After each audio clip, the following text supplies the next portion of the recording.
Oh man, you guys noticed that I had to go for like the full launch pad. I couldn't just saunter up. That is too high of a step. There is no way that thing was going gracefully without split pants if I was just like, oh, of course, a large step, a thing I'm very comfortable doing.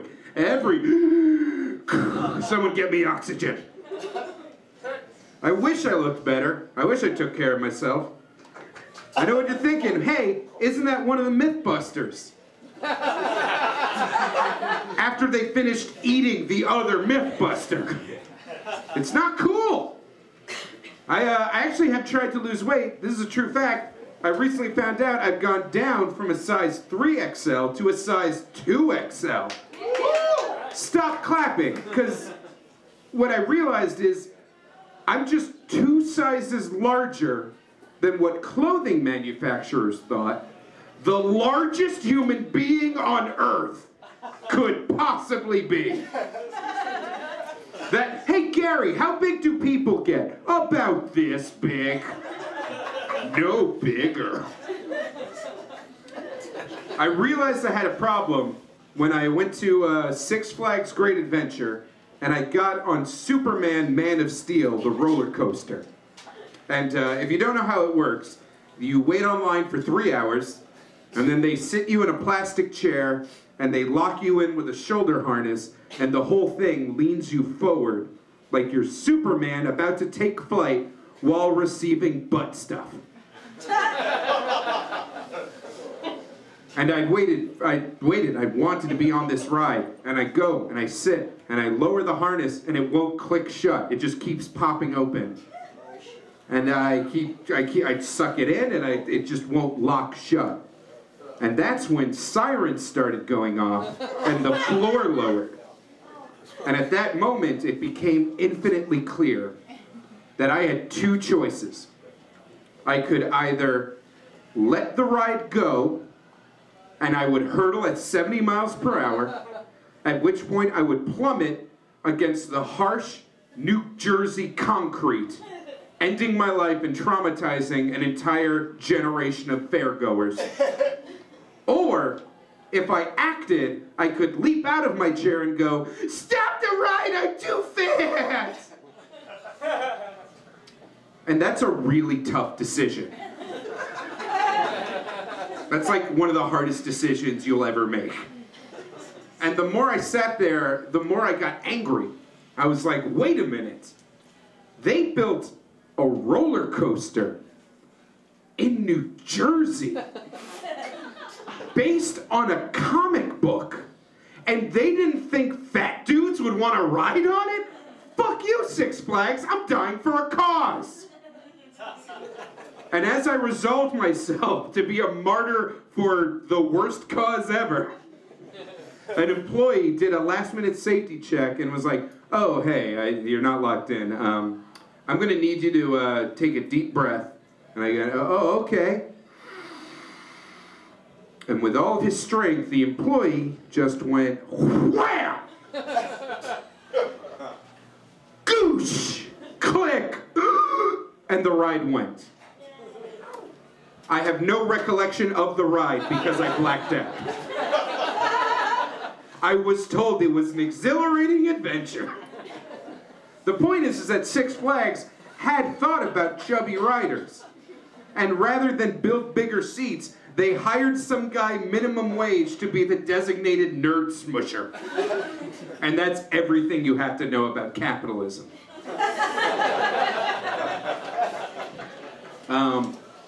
I've recently, it's not all a self-pity. I've been dating someone for a few months now, and it's going pretty good. What I feel like makes it work is that we're both broke. Like there's something, it's like a great equalizer when both parties have nothing to prove to each other. It turns out the most romantic meal is a Hot Pocket and a fish skeleton. Last night we dressed in matching dog costumes and tried to find a sympathetic Italian restaurant to feed us.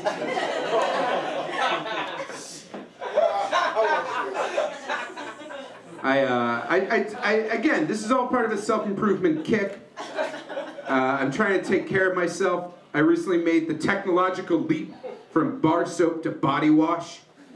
Yeah, it's 2013, the future's now. The one thing I noticed is that bar soap is kind of like gender neutral. Like anybody can use the same kind of like solid soap. You ma'am, I know this is last minute, on the spot, boom. Crowd work, happening, deal with it. What was the soap that was in your family bathroom that you used day in, day out? Everyone used it, it didn't matter. Dove, nice. Dove is a good soap. My family used Dove too because, I don't know about you, but I was a dry, flaky child. Like even as a toddler, people were just like, gross, moisturize this fucker. And everyone can use Dove. When you go to body wash, it's incredibly gender specific to the point where it's almost on separate aisles. And all the women's soaps, all the women's body washes are real fragrances like lavender mist, and cucumber melon, and avocado schnapps. You know, lady shit. And on the men's side of things, all the men's soaps are bizarre nonsense phrases that don't make any sense. Like Arctic Rage! Forest Rush! Like that, what the hell does that mean? That doesn't mean anything. I'm just smelling bottles in the middle of a Dwayne Reed going like, oh my God, that is a pissed off mountain. How did they do that? Axe body spray got involved. Now there's like all these hyper bro soaps that I didn't know. Like you can tell it's a hyper bro aggro soap because it all has names like Blade and Punch and Fuck Chicks, the soap. This is a real thing. You can actually look this, you can find them. There's an entire line where all the fragrances are just named after dangerous animals. So you can be like, Kodiak Bear, Great White Shark. My favorite, Cobra. Hell yeah, I want to smell like a cobra. You mean the most sensual of all the snakes? God forbid I actually smell like a snake on a date. This is a thing that I've been thinking about. I'm getting older, and the more I think about it, all I want to do every day is just go play Nintendo games. Like that's it. That's all. That was the happiest I've ever been. And like the amount of time I've spent trying to beat Super Mario Brothers 3 is like more time than I've ever spent trying to learn a language or exercise or do anything that would have made my life better, but I don't regret any of it. And I open this up to you guys, like, what was a game that you played day in, day out as a kid that you just, like, you could play it right now? Just Super Mario. Punch-Out. Punch-Out? Wait, who said Punch-Out? Punch-Out, okay, everyone remembers Punch-Out. Punch-Out was a game in which you played a boxer, and it was your duty to literally beat up every racial stereotype, thus eliminating it from the 90s. Is that Indian guy in a turban? Not anymore! They have a different religious background. Oh, is that Japanese guy super disciplined? Some of them are slackers.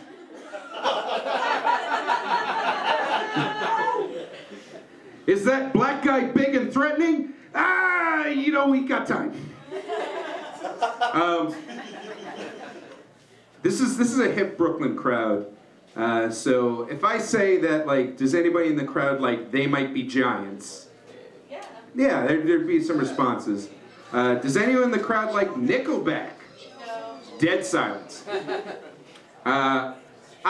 Here's the thing. Nickelback is just one of many. It's been like this pervasive, all-consuming genre where it's been like Creed, then Nickelback, and now it's like Breaking Benjamin and 3 Days Grace and Hinder and just all the, like, it'll just never stop. As long as there's a 14-year-old in Orlando, Florida telling his mom to fuck off, a new rock band of that type will emerge. And you're like, this is every single bad modern rock song. You're gonna be like, which one? This is literally all of them. Just imagine I have long flowing hair and I'm in a black t-shirt. Oh! Well, I'm an angel with a broken wing, and I'm flying toward the sun. But at least I put it in you. Like, that's it. I'm a horny demon. That's it. That's all you need.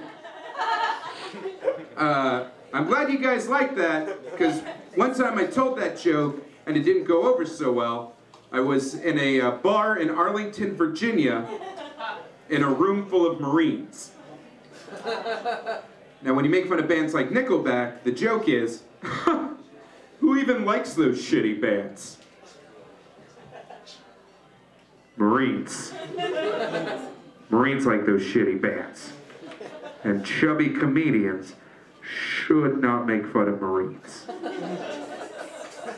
Because I don't know if you knew this, Marines way better at killing than you are at being alive. It got bad. Like, people were throwing stuff at me. I had to, like, Old West tap dance out of there. And the thing is, the reason why it went so south is because I've lived a very sheltered life. Surprise. And the only veteran I knew growing up was my grandpa. And when you think about the get-pumped war music of World War II, it wasn't, let the bodies hit the floor. In World War II, it was just like, we'll get the boys over there, with the on the boats. That was their murder music. They jumped out of airplanes with machine guns, and their, yeah, let's do this song was like, we'll get the crowds and the nips over there, and then he just kicked Nazis in the dick for 3 years. All right, Brooklyn, you get a pass. My name's Jake Young. Thanks. Bye.